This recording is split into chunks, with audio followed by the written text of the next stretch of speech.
On va donc parler à 5 du Kraken de Seattle qui a disputé son premier match de la saison hier soir contre Vegas. Et justement, on va faire une comparaison en fait. Là.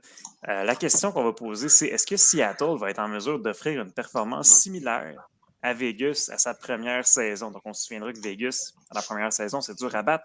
Ils sont rendus en finale de la Coupe Stanley, qui ont perdu contre les Capitals de Washington. C'était assez écœurant comme performance de la part de Vegas. Est-ce que Seattle peut faire quelque chose qui est même proche de ça? Est-ce qu'ils peuvent atteindre des séries? Qu'est-ce que vous en pensez? Pierre-Carl, on va t'inclure dans le podcast dès le début. On va commencer avec toi. Qu'est-ce que tu penses de ça, le Kraken?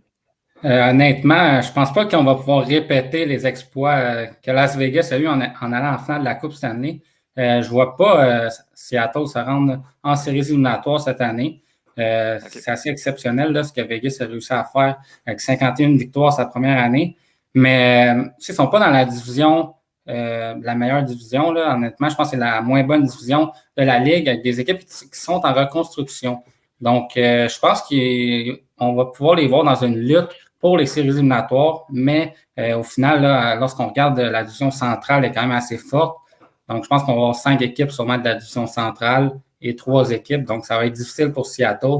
Mais peut-être qu'on pourrait les voir devant les Ducks, les Kings et les Sharks sont un peu plus en reconstruction. Donc, hier, ils ont eu un bon match. Je ne sais pas pour vous si le but il était bon, là, mais moi, je pense pas que le dernier but de Vegas était bon. Oui, puis il y avait quand même quelques absents de taille aussi, là, Seattle, à cause du protocole COVID. Là, c'était 5 de leur top 9 là, à peu près. Là, donc, c'est sûr que ça aussi, c'est à prendre en considération. Moi, en tout cas, ben là, j'y vais parce que là, je suis déjà parti, là, mais moi, je pense qu'ils vont faire les séries. Je pense pas non plus qu'ils vont se rendre en finale de la Coupe Stanley, mais moi, je suis convaincu qu'ils vont faire les séries. Justement parce que la division sont dans la P-division de la Ligue nationale. Moi, je pense qu'ils vont finir 3, 4e. Je suis pas encore convaincu qu'il va y avoir 5 équipes de l'autre côté là, pour les séries. Il y a encore beaucoup de points d'interrogation. Dallas, Saint-Louis, pour moi, c'est des suspects, même si techniquement, ils devraient être meilleurs. Non, c'est ça. Je pense qu'ils vont faire les séries, mais de là à reproduire ce que Vegas a fait en série, tout peut arriver, mais finale de Coupe Stanley, là, c'est quand même quelque chose. Bien, c'est sûr que c'est pas mal difficile à atteindre, mais effectivement, Julien, je suis content de t'entendre dire qu'ils vont faire les séries. Au moins, ça donnerait quelque chose pour les fans de Seattle dans la première saison. Pour l'équipe, on essaie de bâtir un engouement là-bas pour une nouvelle formation. Ce serait quand même assez cool là, qu'une équipe d'expansion fasse des séries au début. Hugo, qu'est-ce que tu penses du Kraken? Ben, moi aussi, je suis d'avis avec Julien. Ouais. Je crois que l'approche a été différente au niveau du Kraken et leur repêchage d'expansion. À Vegas, on voulait faire, je dirais pas qu'on voulait faire plus notre show, mais on est allé chercher des joueurs en conséquence du succès, en conséquence de la victoire, et moins, mettons, d'économie de l'argent, de la masse salariale, quoi que ce soit. Par contre, le Kraken est allé chercher des joueurs qui ont été fondamentalement utiles à leur formation en termes de profondeur, mais aussi en termes de talent. Je pense à Eberle, je pense à McCann. Naturellement, Yannick Gourde qui va faire mal. La perte de Yannick Gourde va faire extrêmement mal au Lightning cette année.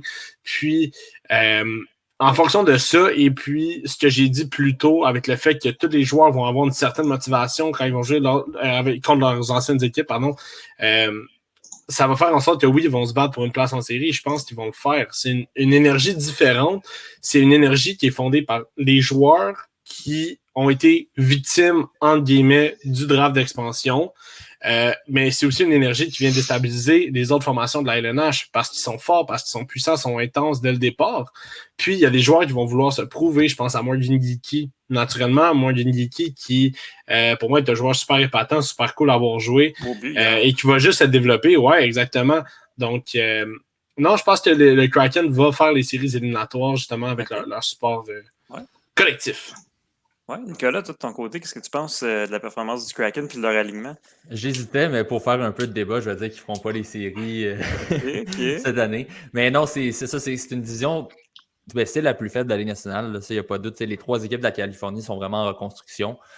Sinon, par la suite, Vancouver, Calgary, c'est des équipes qui ont quand même pas un peu de doute par rapport à elles parce que l'an dernier, Vancouver a été touché par la COVID très souvent et ça a nuit à la saison de l'équipe. Mais quand même, il y a des joueurs qui n'ont pas signé. La défensive a eu certaines lacunes. Donc, c'est dur à voir. Puis Calgary, avec Daryl Sutter, je ne suis pas convaincu encore du mix là-bas, du résultat que ça peut donner. Donc, oui, ils ont leur chance de faire les séries. Mais je pense pas que c'est nécessairement l'objectif pour la première saison parce que, comme Hugo le disait, on a fait un repêchage très différent de Vegas. On dirait qu'on a voulu miser sur la jeunesse pour se préparer pour le futur. Puis, quitte à finir dans les bas-fonds, on va aller chercher soit un Shane Wright cette année ou un Connor Bedard l'an prochain. Donc, tu sais, on est dans une belle position quand même. Et malgré tout, avec le match qu'on a vu hier, puis la division, ils ont leur chance de faire les séries. Tu sais, on le voit que c'est quand même une bonne formation. Malgré les absents, Yannick Gourde va revenir. Alex Barré-Boulet, j'ai hâte de le voir jouer justement à Seattle, avoir un peu plus de temps de jeu qu'à Tampa Bay. John Croc aussi, c'est quand même un joueur important. Exact, la grosse signature du Kraken qui est quand même questionnable, mais quand même qui va être important. Oui, c'est un très bon défenseur. Là, ils ont une bonne équipe et on peut aller chercher beaucoup de points contre les équipes des bas-fonds. Donc oui, on peut faire les séries, mais j'aurais tendance à dire qu'on risque de manquer de peu, moi, cette année. Puis il y a un gros grain de sel aussi que je voulais rajouter, là, un gros grain de sel Windsor, là, gros. Là. Si on regarde l'alignement partant des Golden Knights, j'ai fait mes recherches tantôt, comme on dit. L'alignement partant des Golden Knights pour leur premier match en 2017 contre Dallas, c'était ceci. Tu sais, si on regarde le premier trio ici, le Perron, Eakin et Neal, il n'y a personne au monde qui aurait pu dire « Ah oui, ce club-là, ils vont se rendre en finale de la Coupe Stanley. » Mais pourquoi? Incroyable. Il y avait des joueurs qui n'étaient pas dans l'équipe encore, comme Alex Stock ou Shea Theodore, qui étaient dans la Ligue américaine. John Merrill n'était pas là non plus, il était blessé à ce moment-là. Leur ligne de centre, là, écoute, là, à l'époque, là, c'était même pas... Ça n'avait pas de l'air respectable, hein? Non, zéro open bar. Puis même à la défense non plus, c'est tout des patins collés, ça là. Il n'y a personne qui bouge là-dedans. Là. Fait que, ils ont comme bâti un système, puis ils se sont rendus compte qu'il y avait de quoi d'intéressant. Ils ont fait l'acquisition de certains joueurs durant la saison, puis peu à peu, Gérard Galland. Ouais, Gérard Galland, c'est sûr. Mais encore Rangers, watch out les Rangers. Oui, mais attends, mais depuis ce temps-là, les Golden Knights, oui, ont été chercher de nouveaux éléments, mais sont restés au sommet. Ils n'ont jamais eu une mauvaise saison depuis leur arrivée. Donc, oui, Gérard Galland, mais l'équipe en soi, ça veut dire qu'on a été chercher, on a fait des bonnes acquisitions et le repêchage d'expansion a été très payant au final. Oui, définitivement. Stone, Pacioretty, puis Smith, Pietrangelo, c'est pas des petits noms là, quand même. Là. Non, avec Martinez aussi, mais encore une fois, je pense que c'est une question d'énergie. Excuse-moi, là, je te coupe, mais encore une fois, je pense que c'est une question d'énergie. Dans le sens que c'est une nouvelle équipe, tout le monde est motivé. Il n'y a personne qui n'est pas motivé, autant les entraîneurs que les joueurs. Puis, justement, à Vegas, ça a été on est Vegas, on est là pour le show. On va aller chercher le plus de victoires possible, être une équipe grandiose dès le départ. C'est ça. C'est juste une énergie, une dynamique différente au sein de la formation. Là. Oui, c'est vrai. Puis effectivement, du côté de Vegas, là, ce qu'on a vu, c'est ce qui est assez drôle aussi, c'est que cet alignement-là de départ, il était pas mal moins bon que le club de Vegas qu'on a aujourd'hui, alors qu'on a des petits ennuis avec Pierre Carl, je pense. Mais l'alignement partant de Vegas de cette époque-là était moins bon. Pourtant, ils se sont rendus en finale de la Coupe Stanley. Puis maintenant, ils n'ont jamais réussi à se rendre encore après. Donc, c'est intéressant de voir des fois comment les équipes évoluent. Mais j'ai bien hâte de voir comment Seattle va performer durant le reste de la saison. Ça pourrait être une année assez intéressante pour le Kraken. Puis, on n'est pas d'accord. C'est pas tout le monde qui dit non, ils ne feront pas les séries. Pour vrai, ils ont leur chance. Est-ce qu'on peut juste se mettre d'accord sur quelque chose? Tu nous as montré tantôt le tableau de la formation du match numéro 1 de Vegas. Ouais. Est-ce qu'on peut tous être d'accord pour dire que la formation partante de Seattle est sur papier meilleure? Oui, définitivement. 100%. Nick n'a pas l'air d'accord. Non. Nick n'a pas l'air d'accord. Si on parle par rapport à l'antécédent des joueurs, mettons, tu regardes les statistiques de chaque joueur. Regarde la ligne de centre de Seattle. C'est bien, mais c'est pas plus exceptionnel que ce qu'on avait à Vegas. Il y a Gould qui n'est pas là, puis il y a Young Croc non plus qui n'est pas là quand même. Là, c'est ça, mais tout de même pour la formation actuelle. Puis tu sais, quand je regarde en défense, oui, c'est un peu mieux, ça je te l'accorde.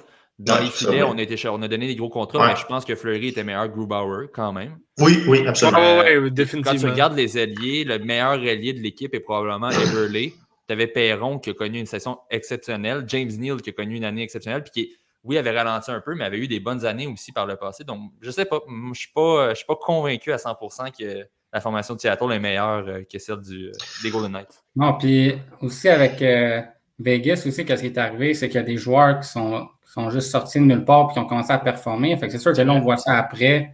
Fait que peut-être qu'on voit, mais il y a des joueurs dans Seattle peut-être qui vont éclore cette année. Puis finalement, on va se dire qu'il y avait une meilleure équipe que Vegas, là, mais c'est dur à dire présentement. Là. Même Mason Appleton, c'est un joueur qui m'intéresse quand même de le suivre cette année. Il était pris derrière le top 6 avec Winnipeg. Puis là, il va peut-être avoir plus de responsabilités. À 25 ans, c'est un peu le même comme William Karlsson. Là, il a fait 25 points l'année dernière. William Karlsson avait 20-25 points dans ses 2 premières saisons.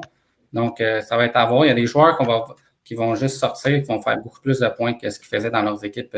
Geeky, ça en est un que je pense qu'il va sortir. Geeky aussi, je crois que... Ça va être un club très, très intriguant. Puis moi, j'ai bien hâte de les suivre. En tout cas, il y a des joueurs qui vont éclore, comme tu dis, c'est certain.